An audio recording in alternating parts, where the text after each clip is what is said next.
প্রবাসীদের কেতন অনুষ্ঠানটি NTV Europe কর্তৃক প্রচারিত। বিশ্বের যেখান থেকে আপনারা দেখছেন আপনাদেরকে জানাচ্ছি সালাম, শুভেচ্ছা, আসসালামু আলাইকুম ওয়া রাহমাতুল্লাহি ওয়া বারাকাতুহু। আপনারা জানেন যে প্রবাসীদের কেতন অনুষ্ঠানটি প্রবাসীদের সুখ দুঃখ কথা আমরা বলে থাকি। আমরা দেশকে নিয়ে ভাবি, যেহেতু আমরা দেশকে রিমিটেন্স দিয়ে আজকে আমাদের দেশকে আমরা অনেক রিমিটেন্সে চলছে, তাই প্রবাসীদের অনেক কথা থাকে, তাই আমরা আজকে কথা বলবো। আমাদের আজকের আলোচনার বিষয় বাংলাদেশের বর্তমান পরিস্থিতি, আসন্ন জাতীয় সংসদ নির্বাচনে প্রবাসীদের ভাবনা, জাতীয় সংসদের সংরক্ষিত আসনে প্রবাসীদের অন্তর্ভুক্তিকরণ বিষয়ক আলোচনা। এই বিষয়ে আলোচনা করার জন্য আজকে আমি স্টুডিওতে নিয়ে আসছি আমাদের, আপনারা জানেন যে উনি একজন অনেক বিজ্ঞ, আমাদের মুখলেসুর রহমান চৌধুরী। উনি former adviser to the president of Bangladesh, ex আমাদের যে ইয়াজউদ্দিন সাহেব ছিলেন উনি ছিলেন একজন অ্যাডভাইজার, প্লাস উনি minister, former president of OCAB and serving as the editor in chief of Bangladesh world wide, একটা জার্নালের সাথে উনি সম্পৃক্ত আছেন। আসসালামু আলাইকুম, ভালো আছেন? জি জি ভালো। যিনি আমার বাম পাশে আছেন পরিচয় করে দিচ্ছি, MD Hasnat Al Habib, vice president equal rights international UK and community leaders in Luton UK. উনি হিউম্যান রাইটস নিয়ে কাজ করেন। আসসালামু আলাইকুম, ভালো আছেন? ওয়ালাইকুম আসসালাম, আলহামদুলিল্লাহ, আমি ভালো আছি। জি ভালো। আমাদের সাথে স্কাইপের মাধ্যমে যুক্ত আছেন আমাদের, উনি সবসময় কথা বলে থাকেন, Mohammad Ibrahim Mia, secretary general Bangladesh Krishak Dal UK, convener Bibaria nationalist forum UK and community leaders southern London. উনি স্কাইপের মাধ্যমে আজকে আমাদের সাথে যোগদান করবেন। আসসালামু আলাইকুম ইব্রাহিম সাহেব, ভালো আছেন আপনি? আলহামদুলিল্লাহ, আসসালামু আলাইকুম, আমি ভালো আছি। আপনাদের তিনজনকে ধন্যবাদ। আমরা আলোচনা চলে যাচ্ছি। আমাদের আজকে যদিও দেরি হয়ে গেছে, আপনারা জানেন লন্ডনের আবহাওয়া খুবই খারাপ, এর মাধ্যমে আল্লাহ রাব্বুল আলামিন আমাদেরকে আসার সুযোগ করে দিয়েছেন।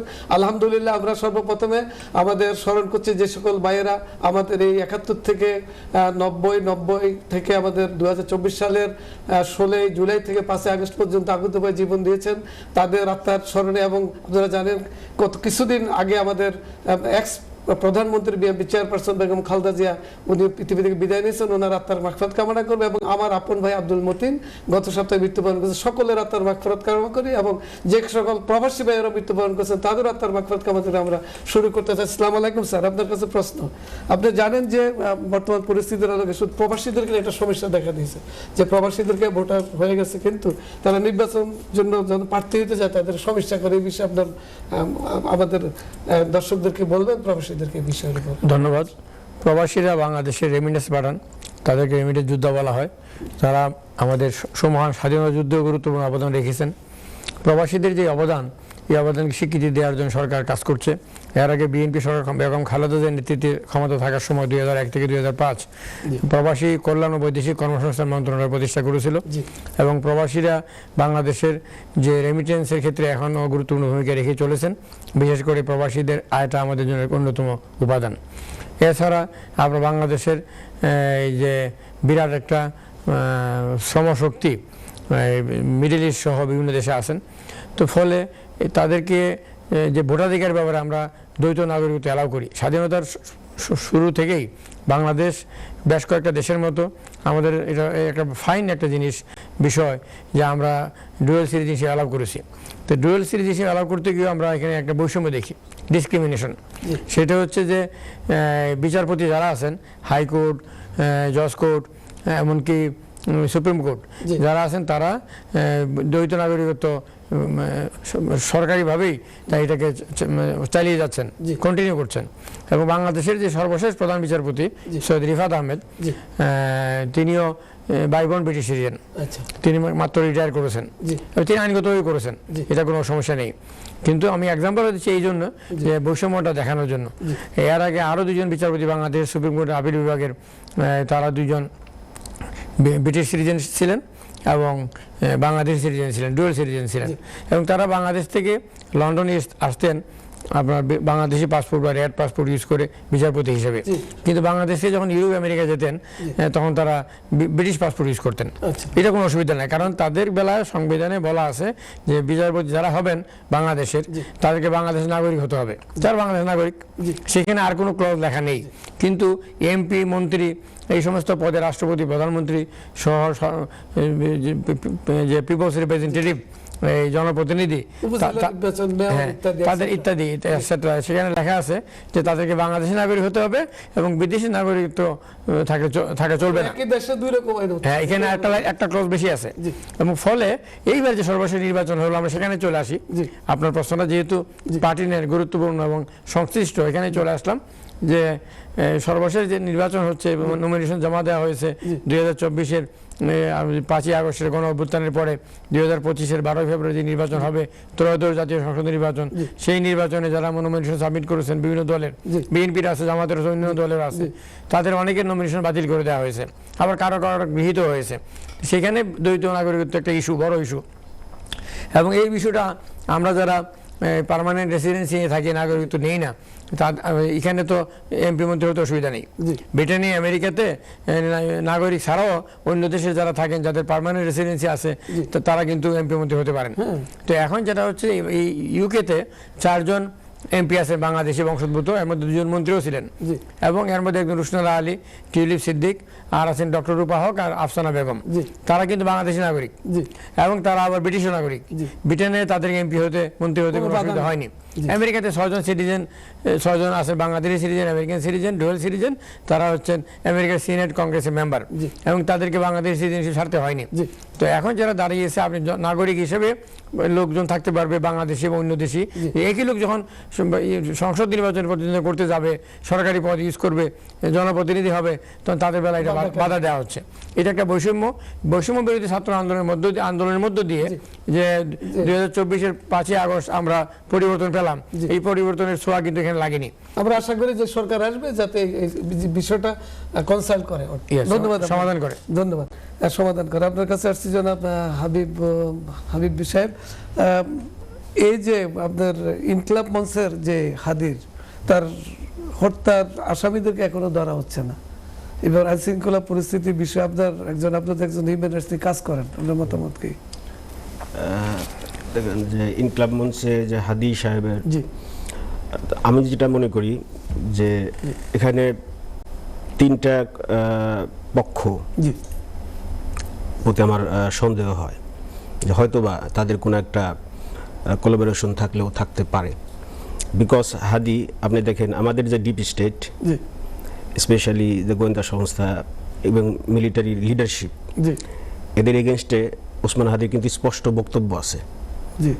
তো আরেকটা গ্রুপ হলো আপনার ভারত কর্তৃপক্ষ, যাদের বিরুদ্ধে, যাদের কালচারাল আধিপত্যবাদ, সাম্রাজ্যবাদী, সে রেগুলার তার ভয়েস রেজ করছে, কথা বলছে, তো তাদেরও সে টার্গেট হতে পারে। অ্যান্ড অফকোর্স আওয়ামী লীগ, তো তাদেরকে এই জুলাইয়ের সৈনিকেরাই এদেরকে বিদায় করেছেন, এবং পরবর্তীতে সে শুধু তার ভয়েস রেজই করে নাই, সে একটা জেনারেশনকে এই আধিপত্যবাদ বিরোধী যে একটা নিউ ন্যারেটিভ, সে এটা নিয়ে আসছে এবং জেনারেশনকে সে এডুকেট করছে। দেয়ারফর আমি মনে করি, আর এই দেখেন এই 3টা গ্রুপই, এদের কিন্তু আপনার প্রশাসন থেকে শুরু করে সব জায়গায় হোল্ড এখনো স্টিল রয়ে গেছে। তো দেয়ারফর এই কারণে আমি মনে করি যে হয়তোবা তার খুনিদেরকে বের করা যাচ্ছে না। ধন্যবাদ আপনাকে। আমরা যাচ্ছি এবার আমাদের জনাব ইব্রাহিম সাহেব, লাইনে আছেন তো আপনি? হ্যাঁ, জনাব ইব্রাহিম সাহেব চলে গেছেন। আচ্ছা, আমরা ইব্রাহিম ভাইকে হারিয়ে ফেলছি, যেহেতু উনি স্কাইপের মাধ্যমে ছিলেন আমাদের কাছে, উনি আবার হয়তো যোগদান করবেন। আপনার কাছে আমাদের আর একটা প্রশ্ন, বেগম খালেদা জিয়া পৃথিবী থেকে বিদায় নিল, এখন এই জিয়া পরিবারের যে বিশেষ করে আপনার বর্তমানে তো শহীদ প্রেসিডেন্ট জিয়া রহমান, বেগম খালেদা জিয়া এবং তারেক রহমান, এই 3 জনের রাজনীতির আমাদের মাঝে ফিরে আসছেন জনাব ইব্রাহিম ভাই, আছেন লাইনে? হ্যালো ইব্রাহিম ভাই, শুনতে পাচ্ছেন? ইব্রাহিম ভাই শুনতে পাচ্ছেন? ভাই একটু বন্ধ করে দেন, আমি একটা টিভি লাইভ শুনছি। আপনি ইব্রাহিম ভাই, হ্যালো, ওকে, ঠিক আছে। আপনি আপনার কাছে জানতে চাই যে জিয়া পরিবারের 3 জন, অর্থাৎ 3 জনেই আপনার অনারেবল পারসন, এবং এই বর্তমান তারেক রহমান কিভাবে এই মানে বেগম শহীদ প্রেসিডেন্ট জিয়া রহমান এবং বেগম খালেদা জিয়ার এই স্থানটাকে উনি কিভাবে পূরণ করতে পারে? খালেদা জিয়ার কথা যদি আপনি বলেন, আপসীন দেশনেত্রী জি মরহুমা বেগম খালেদা জিয়া মহান আল্লাহর ডাকে সাড়া দিয়ে চলে গেছেন। জি ইন্না লিল্লাহি ওয়া ইন্না ইলাইহি রাজিউন। মে আল্লাহ accept her good deeds, G forgive her shortcomings and grant her the highest place of Jannah. আমিন। তো ওনার এই প্রস্থানের মধ্য দিয়ে জি রাজনৈতিক একটা অধ্যায়ের পরিসমাপ্তি হলো। জি তো সময়ের পাশাপাশি দেখেন নতুন মুখ আসবে, জি। কেউ চলে যাবে, কিন্তু কিন্তু কিছু নাম, জি কিছু মানুষ ইতিহাসের পাতায় স্থান করে নেবেন। জি তো ম্যাডাম খালেদা জিয়া উনি বাংলাদেশের ইতিহাসে চিরস্মরণীয় হয়ে থাকবেন। জি আচ্ছা, জনাব তারেক রহমান এখানে বক্তব্য বললেন যে আগামী 5 বছরে আমরা তার বক্তব্য দেখলাম যে বাংলাদেশের অর্থাৎ 10 লক্ষ আইটি তৈরি করবেন। এটা কিভাবে উনি করবেন, এই ধরনের মেকানিজম কথাটা উনি বললেন, এটা সম্ভব? এটা কেন সম্ভব নয়? আচ্ছা উনি যখন এদেশে ছিলেন জি লম্বা টাইম, জি প্রায় 17 বছর, জি উনি কিন্তু রেগুলার এগুলি নিয়ে উনি স্টাডি করছেন। জি উনি তার একটা টিম আছে জি। আমি যতদূর জানি, জি এবং তারা এখানে বসে হোমওয়ার্ক কিন্তু সেরে ফেলছেন। আচ্ছা তো দেশকে সে কিভাবে আগাই নিয়ে যাবেন, জি কোন প্রজেক্টে সে কিভাবে যাবেন, প্রত্যেকটা সেক্টর ধরে ধরে সে হোমওয়ার্ক করছে, আচ্ছা, এবং জি। তার সেই টিমটাও আছে, এবং আমি আশাবাদী জি তিনি যেটা বলছেন জি সেটা তিনি বাস্তবে করে দেখাবেন যদি জনগণ তাকে সুযোগ দেয়। ধন্যবাদ, আপনার কাছে ফিরে আসবো। ইব্রাহিম ভাই কি আছেন লাইনে? আচ্ছা ধন্যবাদ। আমরা আবার যাচ্ছি আমাদের স্যার, বর্তমান পরিস্থিতির আলোকে আমরা খালি শুনতে পাচ্ছি নির্বাচন হবে কি হবে না, জনগণের মধ্যে এরকম একটা চলছে। এই ব্যাপারে আপনার মতামতটাকে প্লিজ। বাংলাদেশের মানুষ নির্বাচনের জন্য উদ্গ্রীব হয়ে বসে আছেন। বাংলাদেশের বন্ধু যারা বিদেশে আছেন, বিভিন্ন দেশ দাতা সংস্থা, তারাও চাচ্ছেন নির্বাচন তাড়াতাড়ি হোক। এমনকি বাংলাদেশের সেনাবাহিনী, নৌবাহিনী, বিমান বাহিনী, সশস্ত্র বাহিনী তারাও চাচ্ছে, সেনাবাহিনীর প্রধানও চাচ্ছেন নির্বাচন তাড়াতাড়ি হয়ে যাক। ফলে নির্বাচনের সকল প্রক্রিয়া সামনের দিকে এগিয়ে চলেছে। এখন যারা দাঁড়াচ্ছে, ডক্টর ইউনূস মাননীয় প্রধান উপদেষ্টা, আজকে প্রফেসর মোহাম্মদ ইউনূস প্রধান উপদেষ্টা হিসেবে আমেরিকান কূটনীতির সাথে একটা আলোচনার মধ্যে তিনি বলেছেন যে আগামী 12 ফেব্রুয়ারি নির্বাচন হবে, এর একদিন আগে হবে, একদিন পরে হবে না। এর মানে সরকার চেষ্টা করছে, কিন্তু মানুষ একটা বিরাট সংখ্যক মানুষ মানে বিশ্বাস করতে পারছে না। তারা মনে করছে যে নির্বাচন শেষ পর্যন্ত হবে না। কেউ কেউ মনে করছে যে এটা ইনক্লুসিভ নির্বাচন হওয়ার বাধা আছে, কেউ কেউ মনে করছে যে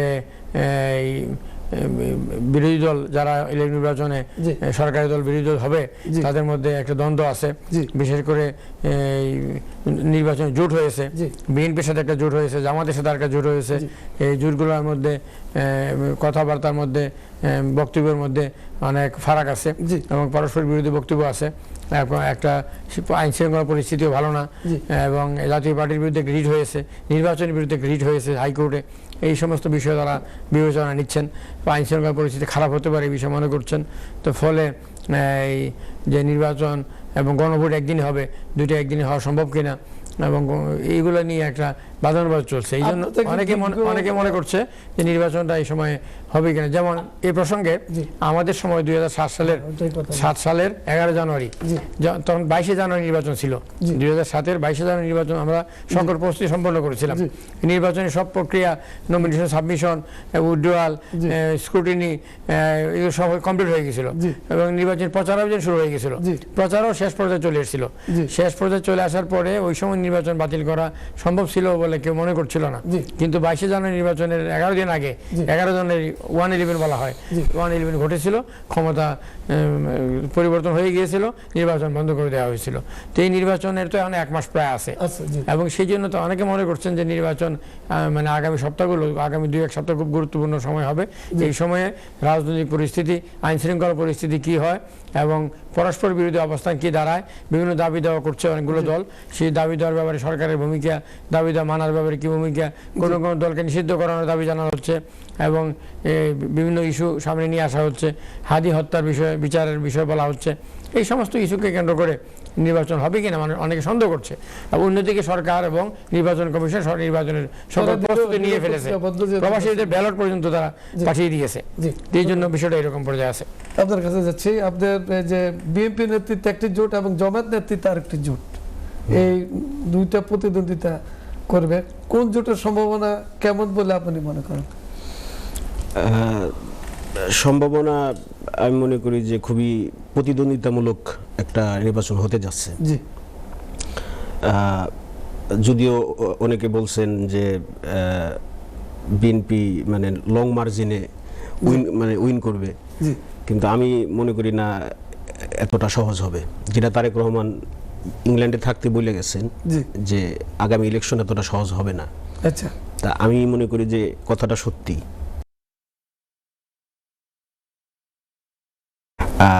আর অতটা আত্মবিশ্বাসের বিষয় নাই, বিকজ আপনি দেখেন যে তরুণ জেনারেশন জি, এরা কিন্তু আপনার 4.5 কোটি ভোটার, জি, এরাই মূলত ডিসাইডিং ফ্যাক্টর হবে। জি, আর সেক্ষেত্রে আপনার ইউনিভার্সিটিগুলি দেখেন, সেক্ষেত্রে কিন্তু আপনার তারা জামাতের যে ছাত্র সংগঠন শিবির, এরা কিন্তু সেখানে উইন করছে। জি, তো এটার কিন্তু একটা প্রভাব আমি মনে করি পড়বে। জি, দেয়ারফর আর একটা হলো যে আপনার যে গ্রামের যে সাধারণ মানুষ, জি, সেখানে আবার একটা শ্রেণী আছে, সেখানে আবার কিন্তু বিএনপির জনপ্রিয়তাটা বেশি। জি, তো এটা একটা ব্যালেন্স হয়ে যাবে। জি, তো এই ছাত্রদের মাঝে ওইদিকে কিছু যাবে, আর এই সাধারণ মানুষের ভোটটা কিন্তু বিএনপি বেশি পাবে। আচ্ছা, আমরা দেখতে পারলাম যে বাহরাইনে যে প্রবাসের যে ব্যালট গুলি পাঠাইছে, এর মধ্যে বাহরাইনে দেখা গেল যে তারা একটা দলের পক্ষে এগুলি তাদের কাছে 400 কতটা আপনার ব্যালট সেখানে যায় এবং তারা এগুলি সিল আপ করতেছে। এখন এইটার ব্যাপারে আপনি কি আপনার নির্বাচনে প্রভাব পড়বে কিনা? না, এটা তো অবশ্যই। কারণ কি দেখেন, নির্বাচনের আগে এরকম মানে হাইপ তোলা হয়, তো অমুক দল জিতে গেছে বা অমুক দলের মানে অবস্থান এরকম, ভোট চলে গেছে ওখানে, অলরেডি ভোট চলে না, এটাই তো তোমার জানা নাই। আচ্ছা, ঠিক আছে, ধন্যবাদ। আপনি তো দেখছেন, মানে এটা আজকে নিউজেও আসছে, এটা কিন্তু এটা আমি দেখেছি, এবং বিএনপি স্থায়ী কমিটির সদস্য নজরুল ইসলাম খান নির্বাচন কমিশনের বিষয়টা নজরে এনেছেন, নির্বাচন কমিশন বিষয়টা তদন্ত করছে। জি, আর ছাত্র সংসদ নির্বাচন ব্যাপারে যেটা বলেছেন, যেটা হচ্ছে বাংলাদেশে যে ছাত্র সংসদ নির্বাচন যেটা হচ্ছে, এটার সংস্কার হয়নি। এমন ধরুন ইউকেতে আমরা আছি, আমেরিকাতে বিভিন্ন দেশে আছে, প্রত্যেকটি ইউনিভার্সিটি ছাত্র সংসদ আছে, এটা কোনো রাজনৈতিক দলের ভিত্তি করে না, স্বাধীনভাবে তারা দায়িত্ব পালন করে, যে ছাত্রদের সমস্যার সমাধান করে এবং এই ছাত্রদেরকে নিয়ে ইউনিভার্সিটির জন্য তারা কাজ করে। কিন্তু বাংলাদেশে দেখা যায় যে রাজনৈতিক ছাত্র সংগঠনগুলো এই ডাকসু, জাকসু, রাকসু, চাকসু, জকসু, এমনকি শাকসু নির্বাচন হবে, এইগুলাতে তারা প্রতিনিধিত্ব করে। ফলে রাজনৈতিক দলের সঙ্গে একটা লেজুবিলিটি সৃষ্টি হয়, এবং উপনিবেশিক আমল থেকে এটা শুরু হয়ে আসছে, এবং এটার ফলে আমাদের দেশে রাজনৈতিক গোলমালের মধ্যে ইউনিভার্সিটি ছাত্ররা জড়িয়ে পড়ে দেশে হানাহানি, রক্তারক্তি এগুলো শুরু হয়, এবং দেশের অবস্থা খারাপ হয়, এবং কিছুদিন পরে পরে এই আন্দোলনের মাধ্যমে দেশের অর্থনৈতিক পরিস্থিতিও খারাপের দিকে যায়। স্যার, আমরা ছোট্ট একটা বিরতি যাচ্ছি, দর্শক শ্রোতাবৃন্দ আমাদের সাথে থাকবেন, আমরা ফিরে আসছি আপনাদের কাছে আবার। ধন্যবাদ, ধন্যবাদ আমাদের সাথে থাকার জন্য। আমরা যাচ্ছি, আমাদের ইব্রাহিম ভাই আছেন আপনার লাইনে? ইব্রাহিম ভাই শুনতে পাচ্ছেন? জি ভাই, আছি ভাই। আসসালামু আলাইকুম। আপনি ধন্যবাদ, যদিও অনেক সমস্যা, আপনি স্কাইপের মাধ্যমে আসছেন, ধন্যবাদ দিচ্ছি আপনাকে, জানাচ্ছি। আপনার কাছে প্রশ্ন, যেহেতু আপনি বাংলাদেশে অবস্থান করছেন, বাংলাদেশে বর্তমানে নির্বাচন সংক্রান্ত বিষয়ে কি আমরা যে পরিস্থিতিটা কোন দিকে যাচ্ছে একটু বলবেন কি আপনি, এবং তারেক রহমান যে সমাবেশগুলি করছে ইত্যাদি বিষয়ের উপর আমরা জানতে চাই। জি, ধন্যবাদ ভাই। আপনার কথা ভেঙে ভেঙে আসছে, তারপর আমি বলি আলহামদুলিল্লাহ। আমি তো জনাব আমাদের দেশের বর্তমান চেয়ারম্যান জনাব তারেক রহমান সাহেবের সাথে 25 তারিখে এসেছিলাম বাংলাদেশে। আসার পরে আলহামদুলিল্লাহ ওনার সাথে জিয়াউর রহমানের মাজার জিয়ারত করার মধ্য দিয়ে সমস্ত রাজনৈতিক কর্মকাণ্ডের পাশে ছিলাম। দেশের পরিস্থিতি একটা শান্ত পর্যায়ে চলে এসেছিল ওনার প্রত্যাবর্তনের মধ্য দিয়ে। অল অফ সাডেন আমাদের নেত্রীর মৃত্যুতে, ইন্তেকালে আমরা অনেক শোকাহত হয়েছি। আমাদের সমস্ত দেশ এই শোক বহন করেছে 3 দিন। আলহামদুলিল্লাহ তার পরবর্তীতে আমরা যে ব্যাপক জানাজা হয়েছে, আপনারা অনলাইনের মাধ্যমে দেখেছেন। এর পরবর্তী সময়ে শোকের পর বিভিন্ন জেলা, থানা এবং ইউনিয়ন ভিত্তিক ম্যাডামের আত্মার মাগফিরাতের জন্য দোয়া চলছে, দোয়া কামনা হচ্ছে। আলহামদুলিল্লাহ বিএনপির অবস্থা বর্তমানে দেশে, আমাদের রাজনৈতিক পরিস্থিতি, আমাদের দল জাতীয়তাবাদী দল বিএনপির প্রতি মানুষের আস্থা রয়েছে। এবং ভরসা রয়েছে। দেশনায়ক তারেক রহমান উনি উচ্চ পর্যায়ের লোকদের সাথে যেমন মিটিং করে যাচ্ছেন, তেমনি নিম্ন শ্রেণীর যারা রিক্সা চালক, যারা দিনমজুর, প্রত্যেকের খোঁজ খবর নিচ্ছেন, তাদেরকেও ডেকে এনে মিটিং করে যাচ্ছেন।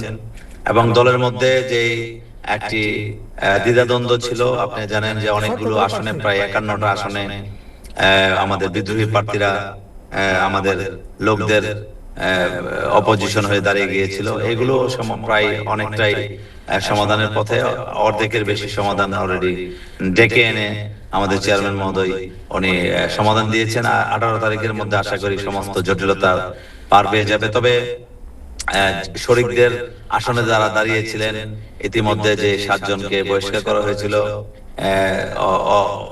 কিছু কিছু প্রার্থীদের সাথে সমঝোতা হয়েছে ইনশাআল্লাহ, আলহামদুলিল্লাহ। তবে সবচেয়ে বড় জিনিস হচ্ছে ষড়যন্ত্র চলছে দেশে যে জামাত ইসলামের যে প্রপাগান্ডা এবং যে ষড়যন্ত্র।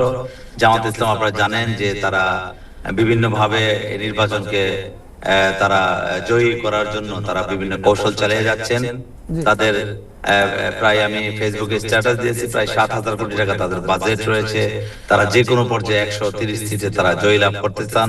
তাদের টার্গেট হচ্ছে, যদিও তারা 190টি সিটে তারা প্রার্থী দিয়েছেন, তাদের টার্গেট হচ্ছে 130টি সিট তারা জয়লাভ করবে। আর বাকি যারা স্বতন্ত্র বা এনসিপি বা অন্যান্য মতের যারা দলের যারা ছোট ছোট দল আছে, সবাইকে নিয়ে ওনারা সরকার গঠন করবে, বিএনপিকে বিরোধী দলে রেখে। এই ধরনের মনোভাব নিয়ে ওনারা এগিয়ে যাচ্ছেন। ওনাদের সারা পৃথিবী ওনাদেরকে ফান্ডিং করে যাচ্ছে, তুর্কি সহ বিভিন্ন দেশ থেকে তারা ফান্ডিং পাচ্ছেন। এবং আপনারা জানেন যে আজকে আমি একটা টক শোতে বলেছি যে তাদের হেড অফিস ছিল পাকিস্তান এবং ইন্ডিয়াতে তাদের জন্ম, যে জামাত ইসলামের ইন্ডিয়া, পাকিস্তান এবং আফগানিস্তানে তাদের অফিস রয়েছে। তারা একমাত্র সুফল ভাবে বাংলাদেশে যে বর্তমান পট পরিবর্তনের পরে 5 আগস্টের পরে তাদের যে অবস্থান, পৃথিবীর 4 দেশের কোন দেশে জামাত ইসলামের এরকম কোনো অবস্থান নেই। তারা কোনো সময় রাষ্ট্র ক্ষমতায় ছিল না, তারপরও কূটনৈতিক ভাবে তাদের অনেক স্ট্রং অবস্থান রয়েছে। ধন্যবাদ ইব্রাহিম ভাই, আপনাকে হয়তো আমরা কানেকশনে নিয়ে আসতে পারি না, আমরা পরে আপনার কাছে ফিরে আসবো। ধন্যবাদ। আমি স্যারের কাছে গেছি। স্যার, এখানে যে জুলাই আপনার যে একটা সনদ, এই সনদে আমরা দেখলাম যে সংস্কার বিষয়ের উপর এবং হানা একটা ভোটের ব্যাপারে বলা হয়েছিল, এবার আপনার মতামতটা কি? ধন্যবাদ। জুলাই সনদে সব রাজনৈতিক দল স্বাক্ষর করেছে এবং জাতীয় ঐক্যমত্য কমিশনের মাধ্যমে জুলাই সনদ প্রণীত হয়েছিল। জুলাই সনদ সরকার কর্তৃক গৃহীত হয়েছে। আর রেফারেন্ডাম বা গণভোট হচ্ছে আগামী 12 ফেব্রুয়ারি, একই দিনে গণভোট হবে, হ্যাঁ এবং না।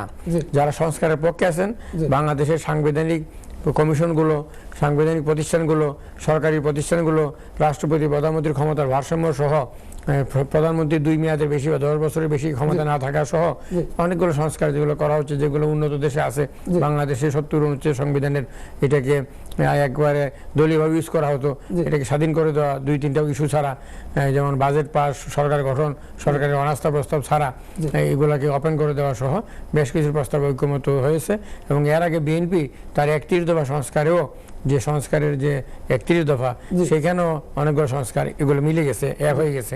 বিএনপির স্ট্যান্ডিং কমিটি মেম্বার জনাব নজরুল ইসলাম খান এবং সালাউদ্দিন আহমেদ তারা গতকালকে বলেছেন যে বিএনপি হাতে ভোট দেবে, এই সংস্কারের পক্ষে ভোট দেবে এবং বিএনপি অক্ষরে অক্ষরে যে সংস্কার প্রস্তাবগুলো গৃহীত হয়েছে সেটা ক্ষমতা গেলে তারা বাস্তবায়িত করবে।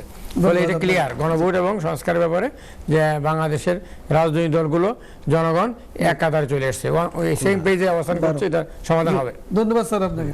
আমরা দেখতে পেলাম যে জনাব হাবিব, কিছুদিন আগে একটা জরিপে দেখা গেল বিএনপির পক্ষে 71% এবং জামাতের 19% সমর্থন রয়েছে। কিন্তু গত পরশু দেখলাম যে আপনার জামাতের সাথে আরো 4টি রাজনৈতিক দল, এনসিপি, তারপরে ইসলামিক আপনার ঐক্যজোট, তারপরে আপনার এবং হেফাজত ইসলাম, এই সংগঠনগুলো যারা যুক্ত হয়েছে। এখন এতে কি মনে হয় কোনো পরিবর্তন কিছু আসতে পারে আরো? দেখেন, যে জরিপটা এরা করছে, আমার জরিপের স্যাম্পল নিয়ে আমার যথেষ্ট আপত্তি আছে। আচ্ছা, আপনার ভোটার হলো আপনার 12,58,00,000। জি, 12,58,00,000, সেখানে মাত্র আপনার 1,500, 2,000, 2,500 লোকের মতামত নিয়ে যদি আপনি সাম আপ করেন, সেটার বাস্তবতা কতটুকু মিলবে সে ব্যাপারে যথেষ্ট সন্দেহ রয়েছে। জি আমি বলবো যে ইউনিভার্সিটিগুলোর নির্বাচনের আগেও তো এরকম জরিপ চালানো হয়েছে, জি সেটাও কিন্তু আমরা জরিপের সাথে কোনো সামঞ্জস্যতা দেখতে পাইনি। জি আপনার মোটা দাগে 2001 সালের পরে, এটা 2026, বিগত 25 বছরে কোনো ইলেকশন হয় নাই। আচ্ছা তো এই 25 বছরে মানুষের মানসিকতার কি পরিবর্তন আসছে, জি তারপরে এই যে একটা তরুণ জেনারেশন তারা কি চায়, জি তো একটা হিউজ ব্যাপার আছে। জি তো এটা আসলে ভোট না হলে জি এইভাবে মানে প্রেডিকশন করে কিছু বলা যাচ্ছে না। আচ্ছা থ্যাংক ইউ। স্যার আপনি তো বললেন যে এবং বিএনপির যে তারেক রহমানের যে 31 দফাতে আরো যে আপনার রাষ্ট্র বিনির্মাণে অনেক কথাই বলা আছে, যেমন আজকে যে জলবায়ু পরিবর্তনের সংকট, এই বিষয়টা এবং ভূ রাজনীতির আপনার যে বাংলাদেশটা কিন্তু একটা ভূ রাজনীতির আপনার প্রোটোকলের মাধ্যমে কিন্তু আমাদের দেশটা চলছে। আপনি যে বিজ্ঞ লোক, এখন যদি আপনার এই বহু রাজনীতিকে কন্ট্রোল করার কি ধরনের পদক্ষেপ নিতে পারবে বিএনপি? যেমন এটা হচ্ছে বলা হয় যে ভারত আমাদের 3 দিক দিয়ে পরিবেষ্টিত, একদিক দিয়ে মিয়ানমার এবং বঙ্গোপসাগর, কিন্তু আমরা যদি উল্টা করে বলি যে ভারত আমাদের দ্বারা 3 দিক দিয়ে পরিবেষ্টিত, এটাও হতে পারে। এখন বেসিক বিষয়টা আমরা কিভাবে পারসেপশনটা কিভাবে নেব, কিভাবে চালাবো। ইন্ডিয়া তার পলিসি অনুসরণ করবো, আমরা আমাদের পলিসি অনুসরণ করবো। আমরা যদি ইন্ডিয়াকে আমাদের উপর নির্ভরশীল করে ফেলতে পারি, ডিপেন্ডেন্ট করে ফেলতে পারি, তাহলে আমাদের স্বাধীনতা সার্বভৌমত্ব সুসংহত হবে এবং আমরা উন্নতির দিকে যেতে পারবো। ইন্ডিয়া আমাদের ক্ষতি করতে পারবে না, কারণ ইন্ডিয়ার আমাদেরকে দরকার। আর আমরা যদি ইন্ডিয়ার উপর নির্ভরশীল হয়ে যাই, তখন ইন্ডিয়া আমাদের ইউজ করবে। যেমন 7 সিস্টার্স ইন্ডিয়া যেতে পারবে না আমাদের ছাড়া, তো সেই জন্য আমাদেরকে তারা ইউজ করার জন্য আমরাও এটার বিকল্প তাদের কাছে নিতে পারবো এবং আমরা যখন ইচ্ছা তাদেরকে সুযোগ দিতে পারবো, বন্ধ করে দিতে পারবো। চাবি আমাদের হাতে থাকবে, ব্যবসা বাণিজ্য সবকিছু হবে। এবং এটা যেমন আসিয়ান আছে ইস্ট এশিয়ার দেশগুলোর জন্য, পূর্ব এশিয়ার দেশগুলোর জন্য, এরপরে ইউরোপিয়ান ইউনিয়ন আছে ইউরোপিয়ান দেশগুলোর জন্য। ইউরোপিয়ান ইউনিয়ন থেকে ইউকে বেরিয়ে এসছে ব্রেক্সিটের মাধ্যমে, বেরিয়ে আসা সম্ভব এবং ইউরোপিয়ান ইউনিয়ন থাকতেও তারা পারতো। তো সেখানে আমরা ইন্ডিয়ার সঙ্গে আমরা সার্কের মাধ্যমে, south Asian association for regional cooperation, এই সমস্ত সংস্থার মাধ্যমে আমরা থাকতেও পারি, আবার বেরিয়ে আসতে পারি। তো এইগুলা সুযোগ রয়ে গেছে এবং সেইখানে ভূ রাজনৈতিক বিষয়টা, জিও পলিটিক্যাল ইস্যু, আমেরিকা এবং চায়নাও ইনভলভ আছে, রাশিয়াও ইনভলভ আছে। কিছুদিন আগে রাশিয়ান নেভি এখানে জাহাজ নিয়ে এসেছিল, আমেরিকান নেভি এসেছিল, চাইনিজ নেভি এসেছিল, এখানে ফ্রিগেট নিয়ে এসেছিল এবং ইন্ডিয়াও এর আগে মহড়া দিয়েছিল। ফলে ইন্ডিয়াকে ব্যালেন্স করার জন্য আমরা বাংলাদেশে একটা জিনিস হয়েছে গত 15.5 বছর যাবৎ, যে একটা ফেসিবাদ বাংলাদেশে কায়েম করেছিল, আধিপত্যবাদ কায়েম করেছিল ইন্ডিয়া। এর মধ্য দিয়ে বাংলাদেশের জনগণকে ইন্ডিয়া বিক্ষুব্ধ করে তুলে ফেলেছিল। এক ঝুড়িতে সব ডিম, একটা বাক্সে সব ডিম রেখেছিল, রাখার ফলে ওই তাদের উপর ইন্ডিয়া নির্ভরশীল হয়ে যায়, ইন্ডিয়া তারাও ইন্ডিয়ার উপর নির্ভরশীল হয়ে যায়, জনগণ থেকে বিচ্ছিন্ন হয়ে যায়। ইন্ডিয়া যে কাজটা করতে পারতো এখনো করার চেষ্টা করছে, যে সবার সাথে সম্পর্ক রাখা এবং যে কেউ ক্ষমতা আসতে পারে মনে রাখা, জনগণের বিরুদ্ধে না দাঁড়ানো, এবং তাহলে একটা অন্তত ব্যালেন্স হবে। কিন্তু তারপরও সময় লাগবে। এখন বাংলাদেশের জনগণ ইন্ডিয়ার দিকে মুখে সহজে যাবে না। বাংলাদেশের জনগণ এখন বিকল্প চায়, স্বাধীনতা সার্বভৌমত্ব রক্ষিত অবস্থা চায়, অরক্ষিত না। সেই জন্য ইন্ডিয়া এখন আমরা কিভাবে খেলবো, কিভাবে আমরা প্লে করবো, ইন্ডিয়া নিশ্চয়ই গত 15.5 বছরের ইন্ডিয়ার শাসন শোষণ আধিপত্যবাদ থেকে আমরা শিক্ষা নিয়েছি, তারা এরকম শিক্ষা নিয়েছেন, তার নিশ্চয়ই এখানে লন্ডনে থেকে এগুলো উপলব্ধি করেছেন। ফলে এই আলোকে চললে স্বার্থবিরোধী কাজ করবে না বলে দিয়েছে, ফলে এটা সম্ভব। ধন্যবাদ। আচ্ছা, আপনার কাছে প্রশ্ন, অনেকে বলছে বাংলাদেশের ল অ্যান্ড অর্ডার সিচুয়েশন খুব খারাপ, দেশটা একটা মবের রাজ্যে পরিণত হয়েছে, এটা আপনার মতামতটা কি? দেশটা যে মবের রাজ্যে পরিণত হয়েছে এটা কারা বলে সেটা আমাদের দেখতে হবে। বিগত 17 বছর আমরা কোথায় ছিলাম? আমরা তো স্টেট স্পন্সর্ড মবের ভিতরেই ছিলাম। আপনার যত ধরনের গুম, খুন, ক্রসফায়ার, এগুলো তো সব স্টেট স্পন্সর্ড মব। তো এখন তো আপনার গুম তো হচ্ছে না, খুন তো হচ্ছে না, ক্রসফায়ার তো হচ্ছে না, অ্যাটলিস্ট হ্যাঁ মানুষ দুর্ঘটনা ঘটছে অনেকে, এটা আমরা অস্বীকার করি না, কিন্তু পুরোটা স্টেট স্পন্সর্ড না। এটা কল নিয়ে নেই আমরা। হ্যালো, আসসালামু আলাইকুম কলার।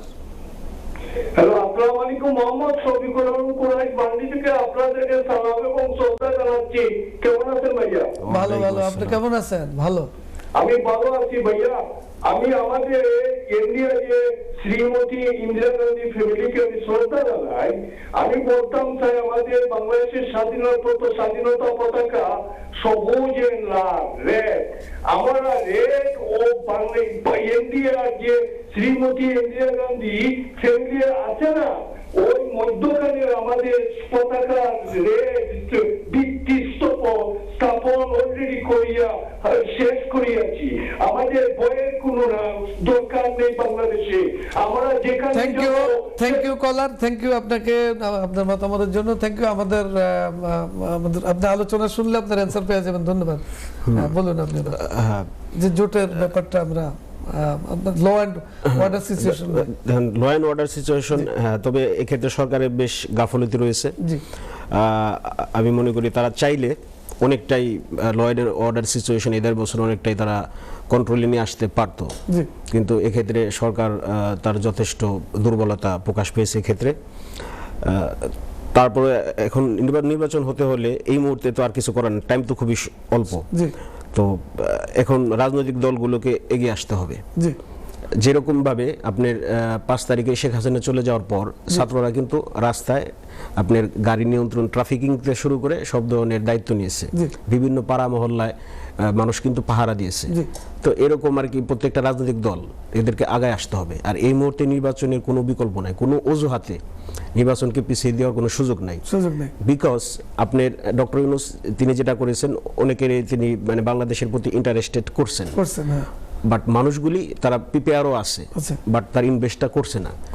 তারা ওয়েট করতেছে একটা নতুন সরকার আসবে, নির্বাচিত সরকার, দেন তারা ইনভেস্ট করবে। তো এখন যদি ইলেকশন পিছায় যায় তাহলে তো আপনার সবকিছু থুবড়ে পড়বে। দেয়ারফর কোনো অজুহাতে যেন ইলেকশন না পিছিয়ে যায়। আমরা ইলেকশনের পক্ষে, আমরা ইলেকশনের পক্ষে আমরা উদ্বুদ্ধ করছি প্রবাস থেকেও যাতে নির্বাচনটা বাংলাদেশ হয়। কি স্যার আপনার কি মতামত? তাহলে এখন এই নির্বাচন যদি আপনার সুষ্ঠু করতে হয় তাহলে কি কি পদক্ষেপ নেবে প্রবাস থেকে আপনার মতামত দেন? এই নির্বাচন সুষ্ঠু করতে গেলে সব দলকে তাদেরকে ঠিকমতো অংশগ্রহণ করার জন্য সরকারের পক্ষ থেকে, অন্তর্বর্তীকালীন সরকারের পক্ষ থেকে তাদেরকে আবার বসতে হবে, তাদের সাথে তাদের উদ্বুদ্ধ করতে হবে। তাদের কর্মী বাহিনী সারা বাংলাদেশে আছে, গ্রাসরুট পর্যন্ত আছে, তাদেরকে ইনভলভ করতে হবে। এবং এই নির্বাচনই গণতন্ত্র নয়, এবং 5টা বছর দেশ পরিচালনা করা, সব কিছু সংস্কার করা, রাষ্ট্রকে পরিচালনা করা, গভর্নেন্স, গুড গভর্নেন্স করা, এগুলোর প্রতিনিয়ত সরকার উচ্চ পর্যায় থেকে নিম্ন পর্যায় পর্যন্ত, ইউনিয়ন, উপজেলা, জেলা, বিভাগ, কেন্দ্রে, সব জায়গায় দেশকে পরিচালনার জন্য যে সবাই যদি শপথ গ্রহণ করে, সবাই যদি একমত হয়, সবাই যদি এগ্রি হয়, তাহলে এটা করা সম্ভব। এবং রাজনৈতিক দলগুলো যদি ঐক্যমত না হয়, তারা যদি সুষ্ঠু নির্বাচন না করে, তারা যদি ব্যালট বাক্স স্টাফিং করে, তারা যদি মানে ব্যালট বাক্স ভরে ফেলে, এবং লর্ডস অফ আইন শৃঙ্খলা বাহিনী, সেনাবাহিনী, নৌবাহিনী, জনগণ, পুলিশ, বিজিবি, র্যাব, আনসার সবাই মিলেও কিছু করতে পারবে না। এবং সবাইকে একমত হতে হবে যে আমরা সুষ্ঠু একটা নির্বাচন করবো। নির্বাচন যে পাশ করে তাকে আমরা মেনে নেবো, এটাই গণতন্ত্র। এর আগে আমরা করেছি, 91 সালে করেছি, 1991 সালে, 1996 সালে করেছি, 2001 সালে করেছি। পরবর্তী যে সমস্যা পড়ে গেছে পরবর্তী 2001-এর পরে 2006-এ যখন আমরা ক্ষমতা ছিলাম, রাষ্ট্র ক্ষমতা পরিচালনা করেছিলাম, রাষ্ট্রীয় সমস্যা সমাধান করেছিলাম, করে সব দলকে নির্বাচন নিয়ে এসেছিলাম 111 ঘটিয়ে। গত 3 দিন আগে 111 বাংলাদেশে হয়ে গেছে, জানুয়ারি 11 তারিখ। জেনারেল মঈনুল আহমেদের নেতৃত্বে কতিপয় উচ্চাভিলাষী সামরিক কর্মকর্তা সেদিন ক্ষমতা দখল করে 2 বছর দেশ চালিয়ে তারা আওয়ামী লীগের কাছে ক্ষমতা হস্তান্তর করে, আরো 17 বছর তাদেরকে দিয়ে দেশ চালিয়ে এই 18 বছর আমাদের রাজনৈতিক ইতিহাস থেকে দেশটাকে ধ্বংসযোগে নিয়ে গেছিল, ফ্যাসিবাদ এবং আধিপত্যবাদ কায়েম করেছিল। এর থেকে আমাদের মুক্তির জন্য সুষ্ঠু নির্বাচন দরকার। প্রবাস যে আমরা রিমিটেন্স দিচ্ছি, কিন্তু আমরা প্রবাসীদের টেকনোলজিও দিতে চাই। এই বিষয়ে আমাদের 27শে আপনার জানুয়ারি ঢাকার জাতীয় প্রেস ক্লাবে একটা প্রোগ্রাম হচ্ছে, হ্যাঁ, সারা বিশ্বের টেকনোলজিস্টদেরকে নিয়ে। এই ব্যাপারে আপনার একটু কি মেসেজ কি যে সরকারের প্রতি, যারা ক্ষমতা যাবে, প্রবাসীদের রিমিটেন্সের পাশাপাশি টেকনোলজি নেওয়ার ব্যাপারে আপনার মতামত কি? দেখেন, বর্তমানে যে আমরা একটা গ্লোবাল ভিলেজে বসবাস করছি, তো আপনাকে অবশ্যই কানেক্টেড থাকতে হবে। তো আপনি যদি আগায় যেতে চান, তো টেকনোলজির কোনো বিকল্প নাই। তো এটা থ্রুতেই আপনাকে আগাতে হবে। যে আমাদের সামনে আগানোর যে কটা টুলস আছে, তো এটা অন্যতম প্রধান টুলস। আমাদের যে সাধারণ মানুষগুলো আছে আমরা কি করি দেখেন, আমাদের বড় একটা সংখ্যা আমরা মিডল ইস্টে পাঠাই, জি কিন্তু তাদেরকে সঠিক ট্রেনিং আমরা দিই না। জি আমরা যদি তাদেরকে ট্রেন করে পাঠাতে পারি, এই মানুষগুলোই আপনাকে 3 times 4 times মোর আপনার পাঠাতে পারে, রেমিটেন্স পাঠাবে, এবং সেও ব্যক্তিগতভাবে উপকৃত হবে, রাষ্ট্র উপকৃত হবে। তো টেকনোলজির এটা কোনো বিকল্প নাই। আর যে আপনার যে এটা মনে হয় জিয়া পরিষদের উদ্যোগে এটা করা হচ্ছে, তো আমার আহ্বান থাকবে সরকার এটাকে গুরুত্বের সাথে দেখবে, এবং সাধারণ মানুষ এবং যারা এই বিষয়ে মানে যোগ্য, তারা আপনারা তো অলরেডি অফারও করে দিয়েছেন হয়তো অনেকগুলি বায়োডাটা, হ্যাঁ বায়োডাটা তারা এখনো তো টাইম ফ্রেম আছে, তো তারা দেবে যারা এখানে পার্টিসিপেট করতে যারা আগ্রহী, যারা অবদান রাখতে আগ্রহী, তারা সেখানে বায়োডাটা দেবেন। আর সরকার এটাকে অবশ্যই গুরুত্বের সাথে, বর্তমান সরকার তো শেষ, আগামী সরকার যেন এটাকে গুরুত্বের সাথে নেয়, টেকনোলজি দিতে চাই আমরা। জি এই ব্যাপারে আপনার মতামত কি স্যার? কোন ব্যাপারে?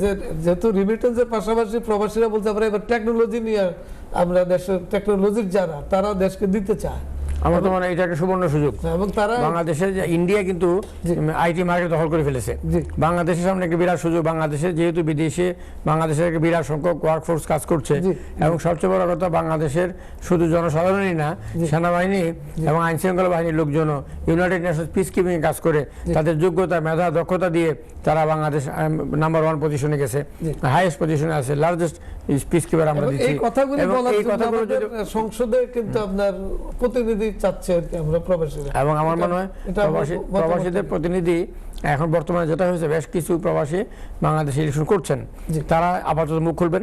আর ভবিষ্যতে প্রবাসীদের একটা কোটা চালু করা যেতে পারে, যেমন মহিলাদের কোটা আছে, মুক্তিযোদ্ধাদের কোটা আছে। কোটা বলতে গেলে মুক্তিযোদ্ধার নমিনেশন দিতে হবে, কোটা বলতে গেলে এই বৈষম্যবিরোধী ছাত্র আন্দোলন যারা করেছে তাদেরকে কয়েকজনের নমিনেশন দিতে হবে। বিভিন্ন দল দিয়েছে, বিএনপি দিয়েছে, জামাতও দিয়েছে। এরপরে প্রবাসীদের মর্যাদা দিতে হবে, দিয়েছে, বাট এটাকে চালু রাখতে হবে না। কিন্তু মহিলাদের যে 30টা আসন স্যার, এখানে তো তারা নির্বাচনের মাধ্যমে আসে না, সংরক্ষিত প্রবাসীদের এটাই চাচ্ছে। এটা করা যেতে পারে, কিন্তু এটা করলে সংসদ বসে সংসদে তারা আইন পাস করতে হবে, আইন পাস করে করতে হবে। এবং এটা আপনারা যে দাবি করেছেন, প্রবাসী যদি আন্দোলন করতে পারে, দাবি করতে পারে, আন্দোলনের মাধ্যমে সবকিছু হয়। প্রবাসীদের আন্দোলনের মুখে প্রবাসী কল্যাণ বৈদেশিক কর্মসংস্থান মন্ত্রণালয় গঠিত হয়েছে, প্রবাসী আন্দোলনের মুখে তাদের ভোটাধিকার প্রতিষ্ঠিত হয়েছে। প্রবাসী আন্দোলন করলে ডুয়েল সিটিজেনশিপ, যেটা যে এটাকে পুরোপুরি কার্যকর করে তারা এমপি মন্ত্রী হতে পারবে, ওইটাও করা সম্ভব। ওইটা করলে তোর কোটা লাগবে না। আর যদি ওইটাও করা সম্ভব, প্লাস প্রবাসীদের একটা কোটা রাখা সম্ভব, যাতে প্রবাসীদের বিভিন্ন দাবি তারা পেশ করতে পারেন। ধন্যবাদ। এবার আপনার কাছে আমি আবারও ফিরে চাচ্ছি যে এই যে অনেক প্রবাসী কিন্তু আপনার ভোটার হওয়ার পরও তারা এখনো কার্ড পায়নি, কিন্তু এটা অনেকে জানাইছে এখনো কার্ড আসে নাই। এখন তাদের ব্যাপারে কি আপনার মতামত কি সরকারের প্রতি? সরকার এটা আরো স্মুথ করা যেত যদি আপনার এম্বাসিগুলোতে যার যার পাসপোর্ট নিয়ে গিয়ে যদি মানে ভোটের ব্যবস্থা করা যেত। অনেকেই কিন্তু আপনার নাই, ন্যাশনাল আইডি নাই, বাট তার পাসপোর্ট আছে। একজন মানুষের সর্বোচ্চ আইডি কিন্তু পাসপোর্ট। যদি পাসপোর্ট থাকে, তো এনআইডি যদি নাও থাকে, তাকেও সুযোগ দেওয়া উচিত। এবং প্রবাসী কল্যাণ ব্যাংক করছে, কিন্তু এখন এটা অনেক প্রবাসী দেশে গিয়ে তারা যে ক্ষতিগ্রস্ত হলে এটাও পায় না, অনেকে কিন্তু এটা জানেন তো, অনেকে পায় না এগুলি। তো আমি তো আপনার প্রোগ্রামের আগেও বলছি, যদি আপনি যে পর্যন্ত মানে এটার দায়িত্বটা প্রবাসীদের না দিবেন, ততদিন পর্যন্ত আমার মনে হয় না এটা ওইভাবে হবে। কারণ যে ভুক্তভোগী, যে সাফারার, যার এক্সপেরিয়েন্স আছে, সেই করতে পারবে। লোক দরকার, অফ কোর্স দরকার। আচ্ছা, আমরা তাহলে আমাদের সুষ্ঠু নির্বাচনের জন্য স্যার যে বাধাগুলি কিভাবে আরো আপনার ওভারকাম করা যায়, এটা হচ্ছে আমি মনে করি প্রবাস থেকে কিছু পর্যবেক্ষক পাঠানো যেতে পারে, নির্বাচন কমিশনের সঙ্গে আলাপ করে কিছু প্রবাসী পর্যবেক্ষক পাঠানো যেতে পারে, প্রবাসীদের এইভাবে একটা রোল প্রতিষ্ঠিত হতে পারে। এরপর দাবি জানানোর মধ্যে দিয়ে প্রবাসীদের একটা কোটা যদি কম হোক, কয়েকজন হোক, এটা প্রতিষ্ঠিত করা যায়, এবং আস্তে আস্তে প্রবাসীদের সাথে একটা যোগসূত্র হবে। প্রবাসীদের সমস্যা কি কি সমস্যা প্রবাসীরা করছে, যেমন ডাইরেক্ট ফ্লাইট, বাংলাদেশে 3টা ইন্টারন্যাশনাল এয়ারপোর্ট আছে, হযরত শাহজালাল আন্তর্জাতিক বিমানবন্দর আছে ঢাকায়, উসমানিয়া আন্তর্জাতিক বিমানবন্দর আছে সিলেটে, শাহ আমানত আন্তর্জাতিক বিমানবন্দর আছে চট্টগ্রামে। এইগুলোতে আরও ফ্লাইট, বিভিন্ন এয়ারলাইন্সে ডাইরেক্ট ফ্লাইট দিয়ে ঢাকার উপরে চাপ কমিয়ে এবং এইগুলাকে প্রতিদ্বন্দ্বিপূর্ণ করে ভাড়া কমিয়ে, বিমানের ভাড়া তো কমানো যায়, অন্যান্য ভাড়াকে যখন মনোপলি থাকবে না, আপনার কম্পিটিশন দিয়ে দেবেন, তখন মানুষের উপকার হবে। অন্য দেশের এয়ারলাইনের ভাড়া কম দেয়, আমাদের দেশের এয়ারলাইনগুলোর ভাড়া বেশি নেয় এবং এইটা গলা আপনার কাটে। বিষয়টা হচ্ছে যে ভাড়া কম নিলে কিন্তু লাভ বেশি হয় এবং জনগণের সার্ভিসও দেওয়া যায়। মানে সবচেয়ে চড়া দামে তো টিকিট দেওয়ার কোনো দরকার নাই, অ্যাভেলেবল থাকতে হবে ফ্লাইট। ম্যানচেস্টার ফ্লাইট বন্ধ করে দিচ্ছে বিমান, এটা কোনো কারণে, এর আগে তো বন্ধ করেছে, আন্দোলন হচ্ছে, ম্যানচেস্টারের মানুষ ফুসে উঠছে। এগুলি বলার জন্য আমাদের প্রতিনিধির প্রয়োজন। আচ্ছা, জনাব তারেক রহমান আপনার বাংলাদেশে গিয়ে যেটা ইব্রাহিম সাহেব বললো যে সাংবাদিকের সাথে উনি কিন্তু একটা বৈঠক করছেন। এখন এই বৈঠকটাতে আপনার কি মনে হয় যে সাংবাদিকদের উপরে যে স্টিম রুলার ছিল, সেখান থেকে উঠে আসা সম্ভব বলে মনে হয়? সেই বিষয়টা হলো যে পুরো বিষয়টা ওনার উপর নির্ভর করে না।